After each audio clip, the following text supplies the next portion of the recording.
നമ്മൾ തീരുമാനങ്ങൾ എടുക്കുന്നത് നമ്മുടെ തലച്ചോറ് ഉപയോഗിച്ചുകൊണ്ടാണ്.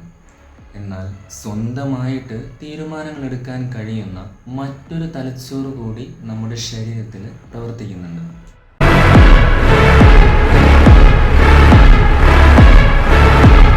അതെ, ഞാനീ പറഞ്ഞ സ്വന്തമായിട്ട് തീരുമാനങ്ങൾ എടുക്കാൻ കഴിവുള്ള ഈ ഒരു തലച്ചോറ് സ്ഥിതി ചെയ്യുന്നത് നമ്മുടെ വയറ്റിനുള്ളിലാണ്. അപ്പോൾ ആരും തെറ്റിദ്ധരിക്കൊന്നും വേണ്ട. നമ്മുടെ തലയിലിരിക്കുന്ന തലച്ചോറ് പോലെ മറ്റൊരു തലച്ചോറ് വയറ്റിനുള്ളിലുണ്ടെന്നല്ല ഞാൻ പറഞ്ഞത്. ഈ ഒരു സിസ്റ്റത്തിനെ നമ്മൾ എൻട്രിക് നെർവസ് സിസ്റ്റം എന്നാണ് വിളിക്കുക. അപ്പോൾ ഇത് സ്ഥിതി ചെയ്യുന്നത് വയറ്റിനുള്ളിലാണ്. നമ്മുടെ വയറ്റിനുള്ളിലെ ദഹനം, ഭക്ഷണം എങ്ങനെ നീങ്ങണം എന്നുള്ള കാര്യങ്ങളെല്ലാം തീരുമാനിക്കുന്നത് നമ്മുടെ എൻട്രിക് നെർവസ് സിസ്റ്റമാണ്. മാത്രമല്ല, ചില സമയങ്ങളിൽ നമ്മുടെ എൻട്രിക് നെർവസ് സിസ്റ്റം നമ്മുടെ മനോഭാവത്തെ പോലും ബാധിക്കാറുണ്ട്.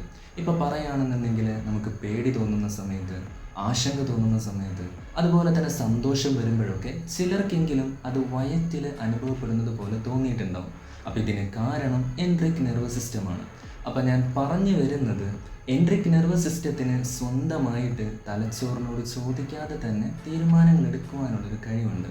അപ്പോൾ നമുക്ക് വേണമെങ്കിൽ നമ്മുടെ തലച്ചോറ് പോലെ മറ്റൊരു തലച്ചോറ് കൂടി നമ്മുടെ ശരീരത്തിലുണ്ട് എന്ന് വേണമെങ്കിൽ പറയാം.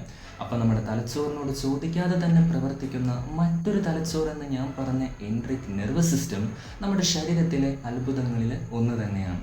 അപ്പോൾ ഏതായാലും നമ്മുടെ എൻട്രിക് നെർവസ് സിസ്റ്റത്തിനെ പറ്റിയിട്ട് ഇഷ്ടപ്പെട്ടു എന്ന് വിചാരിക്കുകയാണ്.